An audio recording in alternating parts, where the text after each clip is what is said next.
Mont-Dauphin est une commune française, située dans le département des Hautes-Alpes, en région Provence-Alpes-Côte d'Azur. Mont-Dauphin est membre du réseau des sites majeurs de Vauban, ensemble inscrit sur la liste du patrimoine mondial de l'UNESCO. Mont-Dauphin est situé sur un plateau rocheux, qui surplombe le confluent des vallées de la Durance, du Guil et du torrent de la Chagne, qui drainent les vallées menant au col Agnel, du mont Genèvre et de Vars. Mont-Dauphin a la particularité de n'avoir qu'une seule commune adjacente, en effet la commune d'Aiguillé en fait le tour et l'englobe. La commune de Mont-Dauphin forme donc une enclave, dans la commune d'Aiguillé. Géologie. Mont-Dauphin est bâti sur une terrasse fluvio-glaciaire. Coupée en deux par le Guil, cette terrasse constitue maintenant deux plateaux, le plateau de Mont-Dauphin, sur la rive droite, et le plateau du Simoust, sur la rive gauche, plateau surtout à vocation agricole. Cette terrasse de moraine est constituée de pouldingues, très indurées à galets bien arrondis, plus ou moins stratifiés. L'érosion épargne plus cette roche, formant des pinacles, constitués de pouldingues particulièrement résistants. Le plus spectaculaire est, surnommé localement la main du Titan.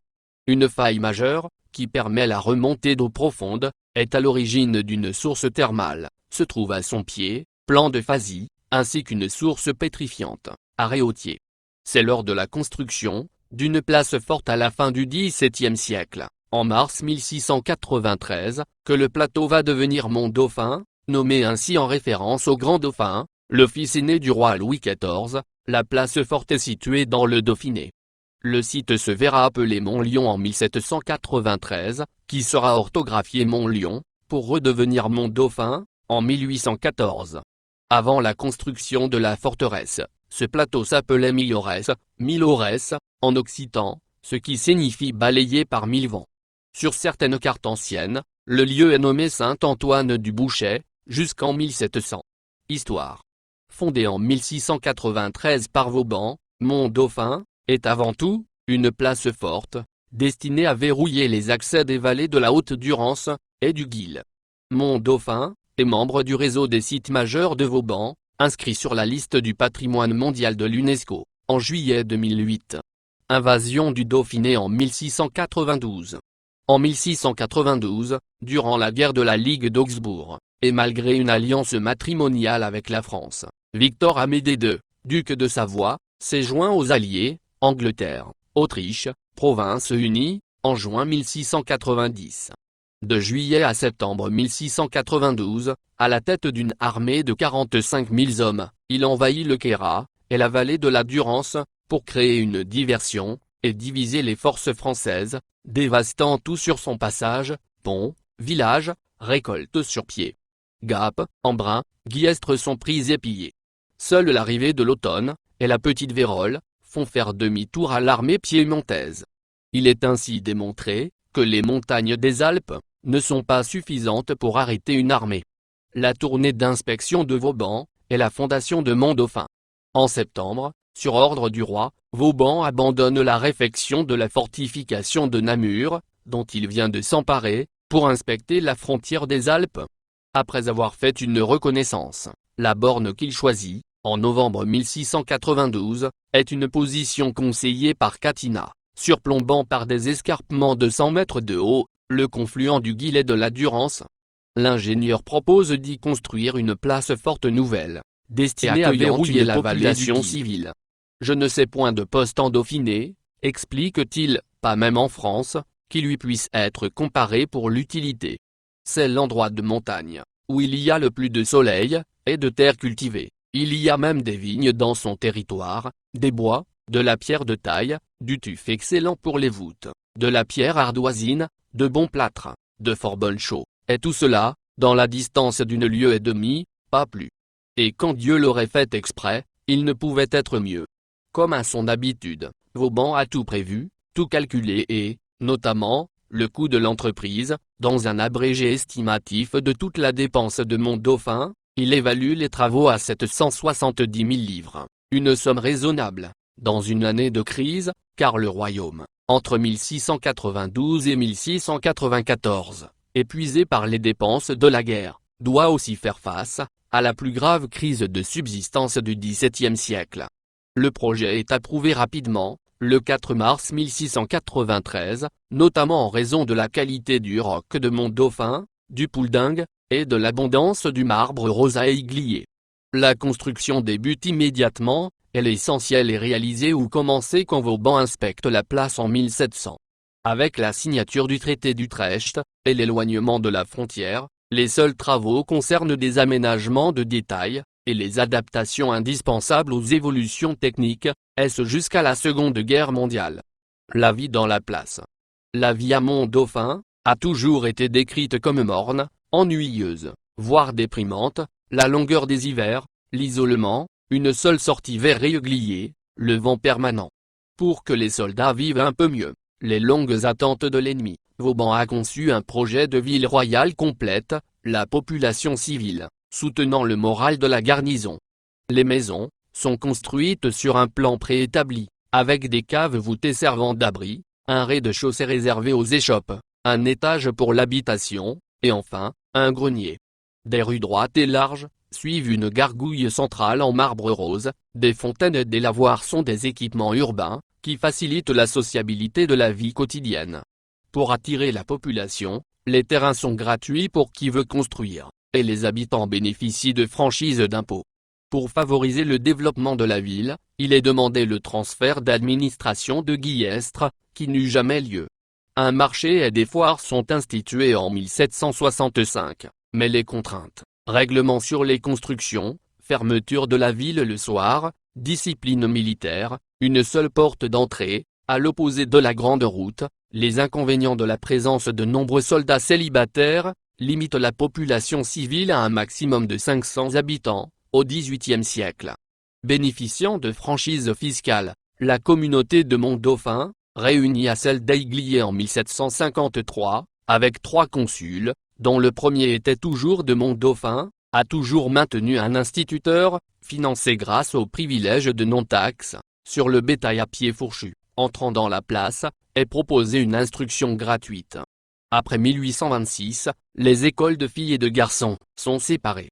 Pour limiter la dépense en ravitaillement, et les désertions causées par la situation difficile de la ville, la garnison qui compte 2 bataillons au début du siècle, qui participent aux travaux, est répartie entre un bataillon logé à Embrun, et un autre bataillon, dont une partie est casernée à Gap, et l'autre qui garde effectivement la place de Mont-Dauphin. En montagne, et en l'absence de route, le mulet, animal de bas, a l'avantage sur les animaux de trait, grâce à sa force, sa sobriété, et à sa grande capacité à évoluer en terrain accidenté. Au XVIIIe siècle, la place dépendait entièrement des mulets. Pour son ravitaillement, ils furent ainsi, entre 100 et 300, à stationner à Mont-Dauphin, durant plus de 200 ans. Vivres et munitions étaient acheminés par de longues caravanes de mulets bâtés. Formidable instrument de dissuasion, la place forte n'a jamais connu de siège, et faute d'habitants, qui acceptèrent de vivre près de la garnison, les soldats furent condamnés, comme l'explique un contemporain, à ne trouver dans leurs camarades que l'ennui qui leur est devenu commun. Et c'est ainsi que Mont-Dauphin battit des records de désertion. Au début de la Révolution, Rostaing et Michaud d'Arçon inspectent les places de l'Est de la France, du Jura à la Méditerranée. Comme pour presque toutes les places visitées, Darçon propose une lunette à la Darçon. Une des rares à être construite l'État Mont-Dauphin de 1791 à 1801. Le 23 décembre 1792, devançant le décret de la Convention du 25 Vendémiaire de l'an 2, invitant les communes, ayant des noms pouvant rappeler les souvenirs de la royauté, de la féodalité, ou des superstitions, à les remplacer, par d'autres dénominations, le nom de la ville est changé en Mont-Lionceau, la Convention le change en Mont-Lion, la forme Mont-Lion, avec un Y, est également courante, et fait exceptionnel. Ce nom est resté d'usage jusqu'en 1814-1815.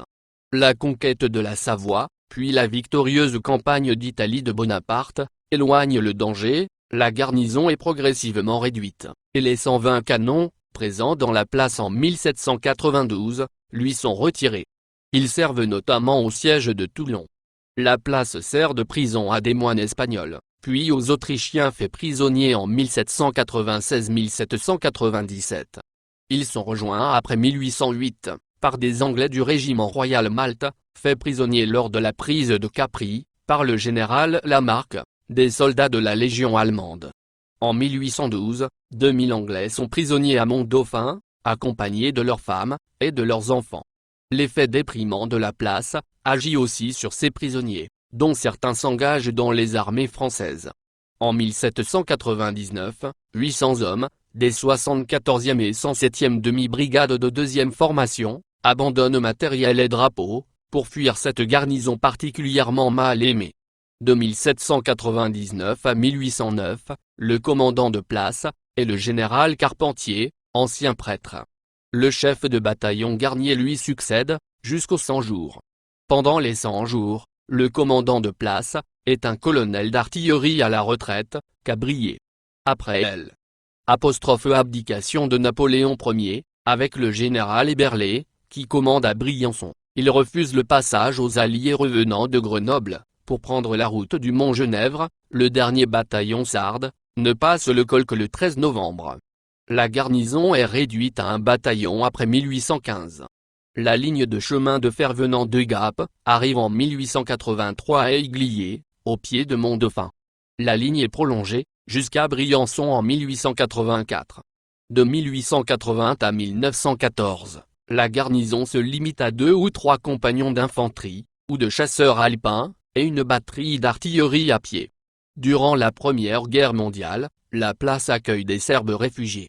Après 1919, la place n'est occupée par des troupes que par intermittence. Le baptême du feu de la place intervient lors du bombardement, par un avion italien, le 22 juin 1940, qui déclenche un incendie, et détruit l'aile la plus ancienne de l'arsenal. Des détachements, italiens et allemands, y cantonnent épisodiquement durant l'occupation. À la fin juin 1944, une colonne allemande est accrochée par les FFI, au plan de Fazy. Des miliciens, et le détachement allemand de Guillestre, s'y réfugient à l'été 1944, ils capitulent le 20 août, face aux FFI, par manque d'eau, les conduites amenant l'eau, de l'extérieur de la place, ayant été coupées par les assiégeants. En 1956, après l'insurrection de Budapest, les bâtiments sont prêtés par le gouvernement français, à des réfugiés hongrois. En 1962, ce sont des pieds noirs qui y sont hébergés. En décembre 1965, la place forte est déclassée, et l'ensemble des bâtiments militaires sont classés monuments historiques, le 18 octobre 1966. Le 7 juillet 2008, l'UNESCO inscrit Mont-Dauphin, avec 11 autres sites du réseau des sites majeurs de Vauban, à la liste du patrimoine mondial.